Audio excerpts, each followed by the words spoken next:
ቤተክርስቲያናችን ምእመናን የይሁዳን አይነት የከሃዲነት ተስፋ የመቁረጥ ስራ እንዳይሰሩ በዕለተ ዓርብ ስርዓቷ ውስጥ ይሁዳን ታነሳዋለች።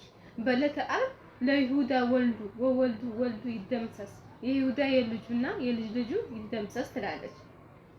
ይህንን የምትለው ልጅ እንደወለደ እንኳን ስላልተጻፈለት ስለ ይሁዳና ስለ ስጋ ልጆቹ አይደለም። ይሁዳ በገንዘብ ምክንያት ታማኝ ጌታውን እንደከዳ ሁሉ ለጥቅም ብሎ አምላኩን የሚክድ ሁሉ የይሁዳ የግብር ልጅ ነው። ስለዚህ የይሁዳ ልጅ ተብሎ የሚነገረው እርግማንን እንደ ይሁዳ በእግዚአብሔር ቤት የሚገባውን ገንዘብ በሚዘርፉ፣ ክፋትን ይዘው በውሸት ፍቅር በሚሸነግሉ፣ አድብቶ ወዳጃቸውን በሚክዱ ላይ የሚነገር ተግሳጽ ነው።